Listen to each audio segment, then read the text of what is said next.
Mga mahal na kapatid, basahin natin ang paksa ng ating leksyon. Tularan natin ang kaamuan ng ating Panginoong Hesukristo. Bilang mga bahagi o kaanib ng Iglesia na katawan ng Panginoong Hesukristo, dapat nating tularan o taglayin ang mga katangian ng Panginoong Hesukristo bilang ating Pangulo upang mapatunayan nating tayo ay sa Kanya. Ang isa sa mga katangiang taglay ng Panginoong Hesukristo ay ang pagiging maamo. Katumbas siya ng pagiging mababang kalooban o mapagpakumbabang puso. Sa leksyong ito ay pag-aaralan natin kung paano nahayag ang pagiging maamo o pagiging mapagpakumbaba ng Panginoong Hesukristo at ang gantimpalang tinamo niya mula sa Diyos dahil sa taglay niyang katangiang ito. Diyan tayo sa unang bilang.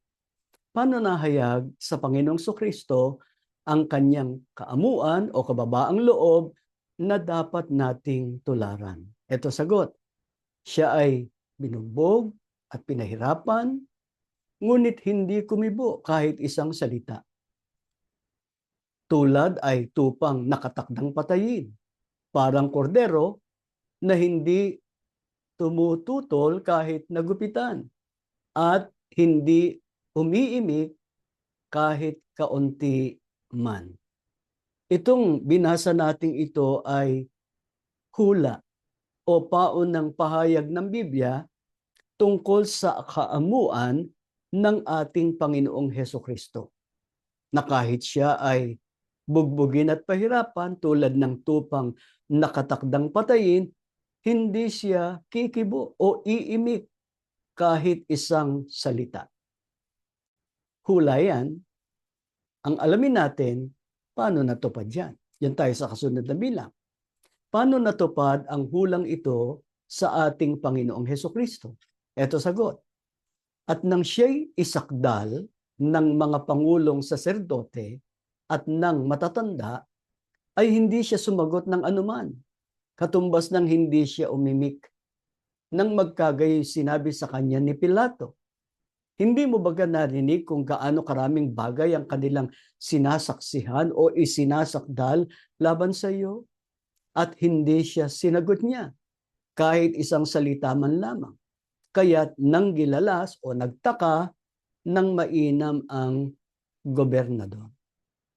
Mga kapatid, dahil nainggit ang mga otoridad ng mga Hudyo sa Panginoong Hesukristo, dahil maraming mga Hudyo ang nakikinig sa mga turo niya at naniniwala sa mahimalang pagpapagaling sa mga may sakit at iba pang mga tanda at makapangyarihang gawa, hindi lamang nila siya sinalungat, kundi nagplano rin ng masama laban sa Panginoong Hesukristo.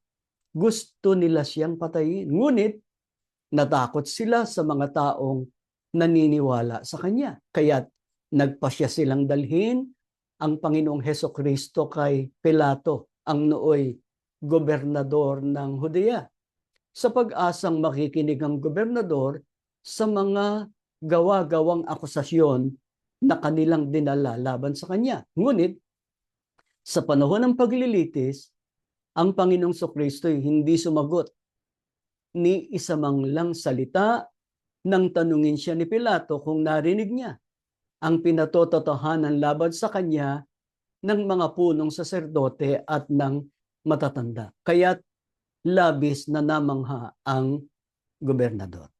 Diyan tayo sa kasunod na bilang. Bakit nanahimik o hindi kumibo kahit isang salita ang Panginoong Hesukristo sa kabila ng mga maling paratang, panggigipit at pagpapahirap na ginawa sa kanya? Ito sagot. Nang siya'y insultuhin, hindi siya gumanti. Nang siya'y pahirapan, hindi siya nagbanta.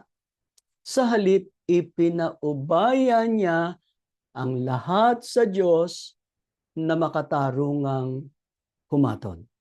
Bakit hindi gumanti ang ating Panginoong Hesukristo nang siya'y insultuhin o hamakin? Ni nagbanta man nang siya ay pahirapan?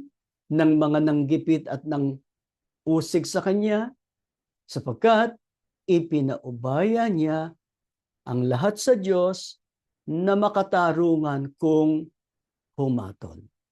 Yan tayo sa kasunod na bilang. Bakit marapat lamang na ipaubaya rin natin sa Diyos ang ating buong pag-asa kung tayo'y paratangan, gipitin at usigin? Ito sagot. Mga minamahal, huwag kayong maghihiganti. Ipaubaya ninyo yon sa Diyos. Bigyan ninyo ng daan ang galit ng Diyos. Sapagkat nasusulat, akin ang paghihiganti, ako ang gaganti, sabi ng Panginoon. Ang hindi paghihiganti sa umiinsulto, naninirang puri o gumagawa sa atin ng masama ay kahayagan na binibigyan natin ng daan ang galit ng Diyos o ang kanyang makatarungang paghatol. Sinabi ng Panginoon, akin ang paghiganti. Ako ang gaganti. Mga kapatid, mga kabataang nakikinig ngayon, itanim natin sa ating puso ang sinabing ito ng Panginoon Diyos. Akin ang paghihiganti. Ako ang gaganti. Hindi ibinigay sa atin ng Diyos na karapatan ang gumanti sa gumawa ng masama sa atin, kundi karapatan ng Diyos yun na siyang matuwid na hukom. Yan tayo sa kasunod na bilang. Anong lalong naghayag ng kaamuan o kababaang loob ng Panginoong Hesukristo at ng lubos niyang pagtitiwala o paglalagak ng pag-asa sa Diyos? Basahin natin ang sagot. At sinabi ni Jesus, Ama, patawarin mo sila sapagkat hindi nila nalalaman ang kanilang ginagawa. Hanggang nang ang Panginoong Kristo ay pakuan sa krus o hanggang sa harap ng kamatayan, pinatunayan niya ang kanyang kaamuan nang idalangin niya sa Ama na patawarin ang mga gumawa ng masama sa kanya at naglagay sa kanya sa kalunos-lunos at abang kalagayan.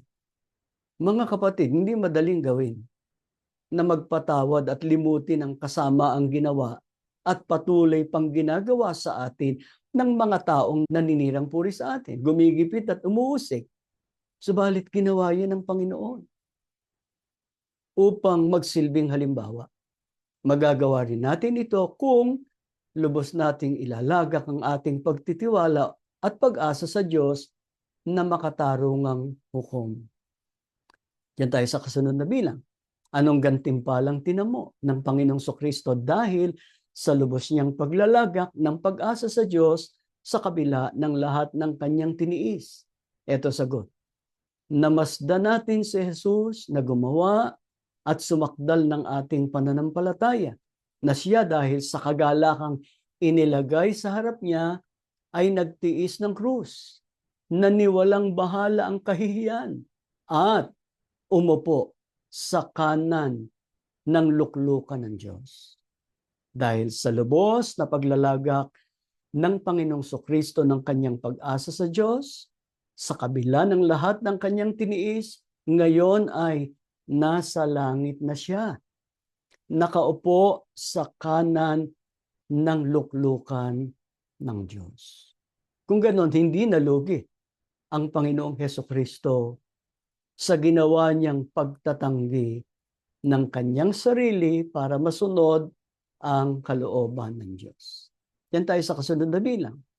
Anong iniutos ng Panginoong Kristo sa mga lingkod niya upang maging karapat-dapat din sa pagtatamo ng walang hanggang pagpapala ng Diyos? Ito sagot, pasanin ninyo ang aking pamatok at mag-aral kayo sa akin, sapagkat ako'y maamo at mapagpakumbabang puso at masusumpungan ninyo ang kapahingahan ng inyong mga kaluluwa. Tiyak na makararanas din tayo ng mga paghihirap dahil sa pangalan ng Panginoong Kristo o dahil sa ating pagka-iglesia ni Kristo. Hindi natin maiiwasang makaranas ng pag-uusig, panggigipit, subalit sa harap ng lahat ng ating pagtitiis, inaasahan ng Panginoong Kristo na magiging maamo at mapagpakumbabang puso rin tayo upang patunayan nating natuto tayo mula sa Kanya. Nangako siya na masusumpungan natin ang kapahingahan ng ating kaluluwa. Ang walang hanggang kapahingahan ng ating kaluluwa ay nasa langit na ipagkakalob sa atin sa pagbabalik ng Panginoong Hesukristo. Yan tayo sa kasunod na bilang. Ano rin ang itinuro ng mga apostol sa mga unang Kristiyano tungkol sa kaamuan o kababaang loob ng Panginoong Kristo? Ito ang sagot, magkaroon kayo sa inyo ng pag-iisip na ito'y na kay Kristo Jesus din naman. Siya'y nagpakababa sa kanyang sarili na nagmasunurin hanggang sa kamatayan, oo, sa kamatayan sa krus. Maging ang mga apostol na natuto sa pagtuturo ng Panginoong Kristo ay nananawagan sa atin. Taglayin natin ang pag-iisip ng Panginoong Kristo, yung pagpapakababa, yung pagkamasunurin hanggang sa kamatayan. Yan tayo sa kasunod na bilang. Paano mapatutunayan ng isang Kristiyano na natuto siya sa mga aral at halimbawang iniwan ng Panginoong Kristo tungkol sa kababaang loob at pagkamasunurin? Ito sagot, kaya nga, mga minamahal, tulad ng inyong buong pusong pagsunod, noong ako'y kasama pa ninyo, lalo kayong maging masunurin ngayong ako'y malayo sa inyo. Pagsumikapan ninyong maging ganap ang inyong kaligtasan ng may lubusang paggalang at pag-ibig sa Diyos. Ang isang kaanib sa Iglesia ni Kristo na makapagpapahayag ng buong katapatan at pagtitiwala na siya'y tunay na kay Kristo at tiyak na maliligtas sa araw ng paghukom ay maamo, may mababang kalooban o may mapagpakumbabang puso sa kabila ng maraming pagsubok na nararanasan. Nananatili siyang masunurin sa lahat ng mga kautusan ng Diyos, kahit mga hulugan pa yon ng kanyang kamatayan, katulad ng pinatunayan ng Panginoong Hesukristo na siya nating mabuting guro at Pangulo. Mga kapatid, itong pinag-aralan natin, nakatangian ng Panginoong Kristo ay ibang-iba ito eh.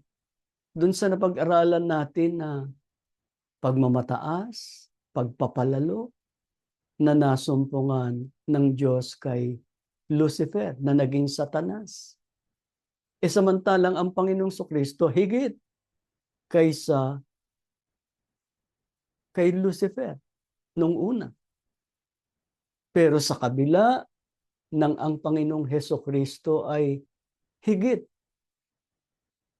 kay Satanas at kanino mang tao sa mundo, pinatunayan niya sa Diyos ang kababaang loob, ang pagkamasunuri. Matuto tayo sa mga halimbawang iniwan ng Panginoong Kristo. Bago tayo manalangin, balikan natin ang paksa ng ating leksyon. Tularan natin ang kaamuan ng ating Panginoong Kristo. Tumayo kayo, tayo'y mananalangin. Maraming salamat po, Ama. Patuloy mo kaming ipinagmamalasakit. Nais mong maging karapat-dapat kami sa mga biyayang inilalaan mo. Kaya patuloy mo kaming tinuturuan ng kababaang loob, ng kaamuan, para masundan namin ang halimbawang iniwan ng iyong bugtong na anak. Maging karapat-dapat kami sa kaligtasang pangako mo sa amin. Ama, bahala ka na sa amin at sa aming sambahayan, lalo na sa mga anak namin. Nasa gitna kami ng mundo na puspos ng kasamaan at ligalig. Sumasampalataya kami, lagi mo kaming iingatan at babantayan para huwag kaming galawin ng anumang masama.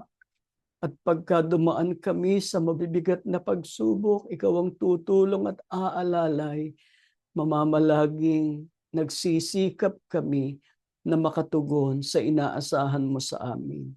Panginoong Hesukristo, maraming salamat sa pagsasakit na ginawa mo para sa aming mga kaluluwa.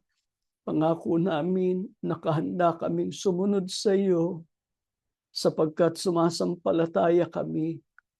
Hindi kami mapapariwara, kundi laging nakalaan sa amin ang mga pagpapala ng Ama pagka kami naging masunurin sa Kanya. Umaasa kaming dininig mo kami, ganap na ipinatawad ang aming mga kasalanan at pagkukulang.